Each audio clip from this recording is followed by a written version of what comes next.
In 2007, a retired engineer in Ohio sat down with his financial planner and agreed on a number: $612,000. That was everything he had saved over 31 years. They set a withdrawal rate, adjusted it for inflation each year, and he never deviated. 16 years later, he opened his account and found $1.8 million. He had spent money every single month, and he had nearly tripled his balance doing it. That is not a fluke. It is a pattern. And it raises a question that conventional retirement planning has never adequately answered. If the math is working this well, why does it feel like it isn't? Here is the gap. The most followed rule in personal finance was never designed to help you live well. It was designed to help you survive the absolute worst. And somewhere along the way, a survival threshold became the standard prescription for everyone, in every condition, for 30 years straight. That confusion between a worst-case floor and an actual spending plan is what this video is about. If you never understand the difference, you will spend your most capable years protecting a number that was never in real danger. My name is Alex, and if you have ever looked at your retirement projections and felt oddly paralyzed about spending your own money, pay attention to what comes next, because the rule you were handed was revised by the man who invented it, and I'm going to show you exactly why that revision changes the math, and how to use that math to actually build a spending plan you can trust. Once you understand how that rule was constructed, you will stop treating your portfolio like a bunker and start treating it like what it actually is. The story starts with a paradox buried inside the retirement math itself. Nobody actually reads the fine print on the rules they live by. They just inherit them, follow them, and assume someone smarter already did the math. That assumption is exactly how the 4% rule became retirement gospel, and exactly why so many careful, disciplined savers are ending up with far more money than they ever planned to spend. Here is how the origin story actually went. In 1994, a financial planner named William Bengen sat down with decades of historical market data and asked a specific question: what is the highest withdrawal rate that would have survived every major market catastrophe since the 1870s? The Great Depression. The 1970s, stagflation. Every sequence of bad years the market had ever produced. He wanted a number that would have worked even in the absolute worst conditions. And he found it. 4%. That is what the rule was built for. Not a typical retirement. Not even a reasonably good one. A nuclear bunker scenario. The floor beneath the floor. And then something strange happened. That survival threshold got quietly repackaged as a spending recommendation. Not a worst-case backstop. An actual plan. Financial planners began presenting it as the answer to how much you should withdraw every year. It spread through the industry, into planning software, into conversations between advisors and clients, and eventually into the general public's understanding of how retirement works. By the time most people encountered it, the context had been completely stripped away. 4% felt like a law of nature rather than a conservative estimate designed for catastrophe. Here's what that costs in practice. Picture a recently retired teacher in her late 60s. She has saved $614,000 over a 34-year career. Her advisor sets her withdrawal at 4%. That is $24,500 a year. She lives within it carefully. She skips the European trip she had planned for years. She holds off on helping her daughter with a down payment. She treats every dollar like it might be the one that breaks the system. 17 years later, her portfolio is worth $1.9 million. She did not make a mistake. She followed the rule exactly, but the rule was designed to protect her from a catastrophe that never came. And in protecting her from that catastrophe, it quietly consumed the most mobile and energetic years of her retirement. Now you are probably thinking, but what about the sequence of return risk? That is the real danger. Retiring right before a major market downturn, when you are forced to sell shares at depressed prices just to cover your living expenses, permanently damages your portfolio's ability to recover. It is a legitimate concern. The financial industry uses it constantly to justify extreme caution. But here is what that argument leaves out. The solution is not to cap your spending at 4% forever. It is to hold 18 to 24 months of living expenses in cash. If the market drops in year one of your retirement, you do not sell anything. You live off the cash buffer. You give the portfolio time to recover, then you resume withdrawals. That is it. The sequence of return risk is a real problem with a straightforward structural fix. It does not require decades of unnecessary deprivation to manage. Bengen himself eventually said so. In 2021, He published updated simulations and revised his practical withdrawal rate to 5.75%. The inventor of the rule publicly walked back his own number. That revision never made it onto the front page of anyone's retirement brochure. And that gap between what the research actually says and what the industry keeps repeating does not exist by accident. Understanding why it persists means following the hidden incentives. Follow the money long enough, and the confusing things start making sense. That is not cynicism. It is just how incentive structures work. And once you see the one sitting inside the retirement advice industry, the persistence of the 4% rule stops being a mystery. Most financial advisors in the United States are compensated through a model called assets under management. They charge a percentage of the total portfolio they oversee, typically around 1% per year. The math on that arrangement is straightforward. If your portfolio stays large, their income stays large. If your portfolio shrinks, their income shrinks with it. There is no malice in that. No coordinated effort to keep you underspending. It is just gravity. The incentive structure pulls quietly in one direction, and recommendations follow. Think about what that means in practice. Your advisor's financial interest is directly tied to your balance staying as high as possible, not to your quality of life, not to whether you took the trip, helped your kids, or did the things you spent 30 years planning to do. The balance. That one number. And the single most reliable way to protect that number is to recommend you spend as little of it as possible. So the 4% rule is not just a conservative estimate that outlived its context. It is also a recommendation that happens to serve the person making it. That does not mean your advisor is lying to you. It means the system they operate inside quietly shapes what feels like reasonable advice. Extreme caution gets framed as prudence. Spending your own money gets framed as risk. Here is what that framing actually costs. Take a retired contractor named David. He retired at 63 with $400,000 saved. His advisor charged the standard 1% annual fee. Over the following 30 years, that fee did not just take 1% of his balance each year. It removed money that would have continued compounding. Currently, independent fee analysis estimates that a standard 1% advisory fee on a $400,000 starting portfolio costs the retiree roughly $169,000 in lost compounding growth over a 30-year retirement. That is not a fee. That is a second retirement account that quietly disappeared. And David never saw it itemized anywhere. It was just gone. Now look at what David was being advised to do with the portfolio that the fee was being deducted from. Spend as little as possible. Keep the balance high. Treat every withdrawal above 4% as dangerous. The advisor's income depended on that balance. David's actual life depended on something else entirely. This is not a conspiracy. Nobody sat in a room and agreed to keep retirees underspending. The system does not need that kind of coordination to produce that kind of outcome. All it needs is an incentive that points in one direction, repeated across thousands of client conversations over decades. The result is an industry that is structurally oriented toward asset preservation and culturally uncomfortable with the idea that spending your savings is exactly what savings are for. There is a practical implication here. If your advisor is paid on assets under management, that is worth knowing before you take their withdrawal rate recommendation at face value. It does not mean the advice is wrong. It means the advice was generated inside a system with a specific financial preference. You are allowed to factor that in, but the industry's incentive structure only explains half of why people end up chronically underspending in retirement. The other half is not external at all. The actual human data shows something even more uncomfortable. The problem is also coming from inside the portfolio itself. At some point, theory has to meet reality. And when it does with this particular topic, the results are hard to ignore. The asset manager BlackRock tracked actual retiree portfolios over nearly 2 decades. Not simulations, not projections, real accounts, real withdrawals, real market conditions. What they found was striking. Roughly half of all retirees, after 17 to 18 years in retirement, had not meaningfully reduced their original savings.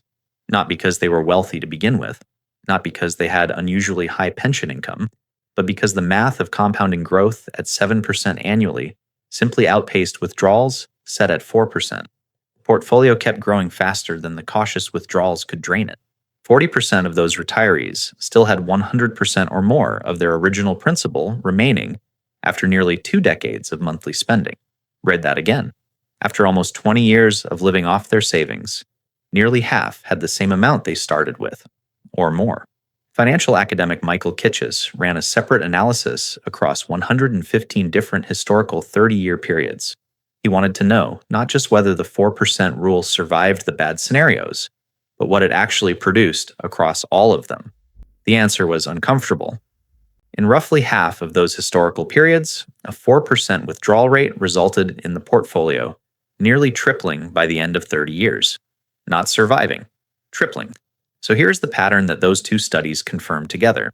A retiree who starts with $400,000, follows the 4% rule faithfully, and lives through a median market environment does not finish retirement with a depleted account. They finish with somewhere between $1 and $3 million. That is not a plan working as intended. That is a plan that was calibrated for survival, producing outcomes that look nothing like survival. The 4% rule does not protect you from running out of money. It protects you from spending your money. That distinction sounds small. It is not. Because the money that stays unspent does not turn into freedom. It does not turn into experiences or choices or time with people you care about. It turns into a larger number in an account that you will eventually leave to someone else, after spending your most capable years being afraid to touch it. Consider a retired nurse named Margaret. She retired at 66 with $380,000. She had always planned to spend her early retirement years traveling through Southeast Asia and visiting her sister in New Zealand. Her advisor counseled patients. Keep the withdrawals conservative. Let the portfolio stabilize. She waited. Then she waited a little longer. At 74, her account had grown to just over $600,000. She had more money than she had ever expected to have. Her sister had passed away the previous year. The trip to New Zealand was no longer the trip she had imagined. The portfolio was fine. Margaret was not fine. This is what the data actually shows when you step back from the theoretical models and look at how real retirements unfold. The risk that the financial industry spends the most time talking about, running out of money, is far less common than the risk it almost never mentions, dying with a balance that proves you are afraid to live. And here is what makes this pattern so persistent. It is not just the industry incentives pushing people toward overcaution. There is something else at work, something older and more deeply wired than any fee structure or withdrawal rate recommendation. It is a psychological hoarding trap, and it is running quietly in the background of almost every retirement spending decision ever made. Here is something worth sitting with for a moment. The industry incentives explain why advisors push overcaution. The compounding math explains why portfolios keep growing anyway. But neither of those things explains why retirees who know all of this still cannot bring themselves to spend.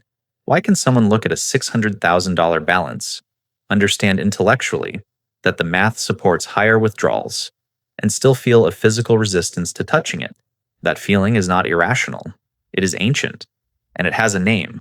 Behavioral economists call it the Endowment Effect. The core finding is straightforward. People assign significantly more value to things they already own than to equivalent things they do not own yet.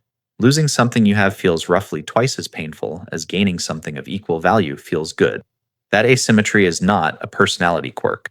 It is a deeply wired cognitive pattern that showed up consistently across decades of research by Daniel Kahneman and Amos Tversky, the psychologists who first mapped it systematically in the 1970s and 1980s. In the context of retirement savings, the endowment effect does something specific. It causes your brain to register every withdrawal, not as using money for its intended purpose, but as losing something that belongs to you. The balance on the screen feels permanent. Spending feels like damage. Your neural wiring cannot easily distinguish between drawing down a Vanguard index fund and depleting a food supply before winter. The scarcity alarm fires either way. The emotional experience is almost identical. The problem is that you are not facing a food shortage. You are living in an era of Social Security income, Medicare coverage, and a portfolio that historically grows at 7% annually. The alarm is firing in the wrong context, but it fires anyway, and it is loud enough to override logic. You see this play out in ways that would almost be funny if they were not so costly. Take a retired electrician named Frank. He had saved $420,000 and spent the first 3 years of his retirement running spreadsheets every week. He tracked his balance obsessively. He stress tested his withdrawal rate against 17 different historical market scenarios. His Monte Carlo simulations showed a 98% success rate at his current spending level. He knew the math was fine. He still could not sleep properly for months when the market dropped. The spreadsheet said he was safe. His nervous system disagreed. Frank died at 79. He had never taken the Alaskan fishing trip he had talked about for 20 years. His account had grown to just under $700,000. The spreadsheet had no column for what he actually wanted. Or consider a retired librarian named Ruth. She had enough. Her advisor confirmed she had enough. Her own calculations confirmed she had enough. But when a friend suggested they spend a month traveling through Portugal together, Ruth hesitated. The trip would cost around $28,000. Her advisor gently suggested it might be wiser to protect her principal. She declined. 2 years later, she had more money and worse knees. Portugal was still there. Ruth was not the same person who had wanted to go. The endowment effect does not care about your spreadsheet. It does not care about your Monte Carlo simulation, your revised withdrawal rate, or what William Bengen said in 2021. It responds to one thing only, the perception that your pile is shrinking. And in retirement, that perception is almost always present, almost always uncomfortable, and almost always misleading. Knowing about the endowment effect helps, but it does not fully solve the problem, because there is one more structural flaw built into conventional retirement planning that makes all of this worse. It assumes your spending will stay flat for 30 years, and the actual human spending curve tells a completely different story. Retirement planning has always had a robot problem. Not literally, but the entire framework, the withdrawal rates, the portfolio projections, the 30-year Monte Carlo simulations, is built on an assumption that no actual human being has ever satisfied, that you will spend the same amount every single year, adjusted for inflation, from the day you retire until the day you die. Flatline. No variation. No seasons. Just a perfectly consistent draw on a perfectly consistent schedule. For 3 consecutive decades. That is not how people work. And the research on actual retirement spending patterns confirms it clearly. What the data shows is something researchers call the retirement spending smile. In your first decade of retirement, roughly ages 65 to 75, spending naturally runs higher.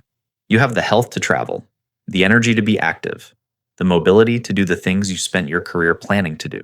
This is the go-go phase. People in this window spend more on experiences, on movement, on being present in the world in ways that cost money. And they should, because this window is finite in a way that no spreadsheet adequately captures. Then spending drops. Somewhere in the mid to late 70s, most retirees naturally slow down, not because of financial constraint, because of physical reality. Long-haul travel becomes less appealing. Big adventures become less accessible. Day-to-day life gets simpler and genuinely less expensive. Researchers at the Employee Benefit Research Institute found that household spending in this phase declines meaningfully. In real terms, not just inflation-adjusted terms. People in their late 70s are simply not spending at the same rate as people in their late 60s, even when they have the same resources. Then the curve rises again. Late in life, healthcare costs climb. Assisted living, in-home care, and medical expenses that Medicare does not fully cover. These push spending back up in the final years. Currently, the average American retiree spends somewhere between $300,000 and $350,000 on healthcare costs over the course of retirement. That number is real, and it matters, but it arrives late, not in year 1.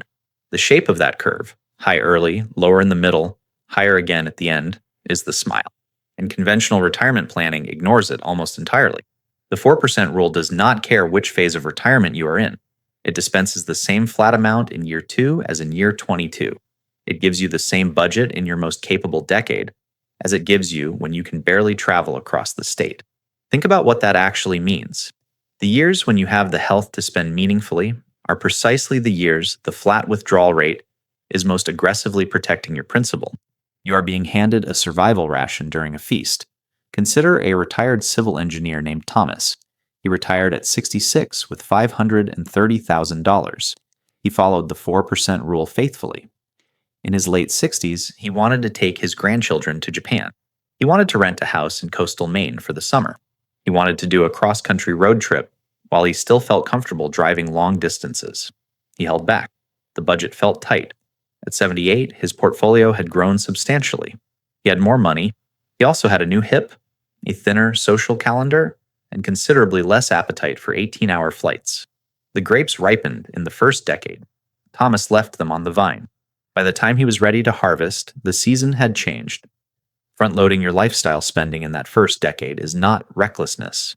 It is the only rational response to a curve that peaks early and does not wait. The question then becomes practical. If the conventional withdrawal rate is wrong, the incentive structure is misaligned, the psychology is working against you, and the spending curve peaks in your first decade, what does actually spending your money correctly look like? That is exactly what the next part covers, with the specific numbers and the 3 steps to actually apply this. Most financial advice stops right before the part that actually matters. It explains the problem clearly enough. It walks you through the history, the incentives, and the psychology, and then it ends with something vague about consulting a professional or reassessing your plan. This is not that. Here is the math, and here is what to do with it. Start with the numbers. Take a $600,000 portfolio. At the standard 4% withdrawal rate, you are drawing $24,000 a year. That is $2,000 a month. Now move that rate to 6%, which sits comfortably within the range that Bengen's updated research supports, and that current financial modeling consistently validates for healthy portfolios in stable conditions. At 6%, you are drawing $36,000 a year. That is $3,000 a month. You are spending 50% more annually, 50% more travel, 50% more flexibility, 50% more of the life you actually plan to live. Now, here is what the median 30-year simulation produces at that higher rate. You still finish with roughly $250,000 in the account. Not zero. Not a crisis. $250,000? After 3 decades of living 50% better than the 4% rule would have allowed. That is the number the retirement brochures never show you. Now take that framework and apply it in 3 concrete steps. The first step is to separate your survival income from your quality of life income. For most retirees, Social Security covers the baseline. It covers housing, utilities, groceries, and basic health care. Your portfolio is not a survival fund. It is a quality of life fund. Once you internalize that distinction, the emotional weight of every withdrawal changes. You are not spending emergency reserves. You are using a tool that was built specifically for this purpose.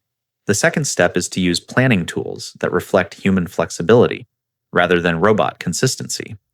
Most standard retirement calculators assume flat spending for 30 years. That is the wrong input. Use simulators that allow you to model the spending smile, higher draws in your first decade, lower in the middle years, and a healthcare buffer in the final phase. Currently, tools like the open source retirement simulator from FireCalc or the planning platform New Retirement allow you to model variable spending across different life phases. The outputs look very different from the standard flatline projection, usually considerably less alarming. The third step is the one most people skip entirely, and it is probably the most important. Make a pre-commitment spending contract with yourself before the endowment effect takes over. Write it down now, before you are staring at a dropping market balance and your nervous system is screaming at you to hold everything. Something specific. If the portfolio returns more than 5% this year, we book the trip. If the balance exceeds this threshold in June, we make the contribution to our daughter's down payment. The decision gets made in a calm moment and is locked in before the hoarding instinct arrives to renegotiate it. Consider a retired pharmacist named Helen. She did exactly this. At 67, she sat down with her husband and wrote out 3 commitments tied to specific portfolio thresholds. When the first threshold was hit 11 months later, they booked 2 months in southern France. She told me she had to physically stop herself from canceling it when the market dipped the following quarter, but the contract held. She went. She came back with photographs that she still looks at every morning. The spreadsheet served her. She did not serve the spreadsheet. Dying with $3 million in an account you were afraid to touch is not a success story. It is a 30-year savings plan that quietly became a 30-year avoidance plan. The money was never in real danger. Life was the thing at risk the entire time, and that realization, once it lands, tends to raise one final question worth sitting with before this conversation ends. Here is what this whole video actually comes down to. The rule you were handed was never designed for your retirement. It was designed for the worst retirement in recorded history, and you have been living inside that worst case assumption as if it were a normal prescription. A few things are worth carrying forward. Withdrawal rates were built for survival, not for living. Advisor incentives and portfolio math both pull quietly toward overcaution. Your brain registers spending as loss, even when the spending is exactly right, and your most capable years arrive first. They do not wait for permission. So here's the question worth sitting with. Look at your own plan, not the balance, the assumptions underneath it. Is your withdrawal rate a genuine reflection of what the research supports? Or is it a number someone handed you because it protected their interests as much as yours? The money is very likely safer than it feels. The years are the thing with an actual expiration date. If this raises questions about your own numbers, share it with someone navigating the same decisions. And if you want to understand the next layer of this, why the sequence of your returns in the first 5 years of retirement matters more than the next 25 combined, that is worth understanding before you finalize anything.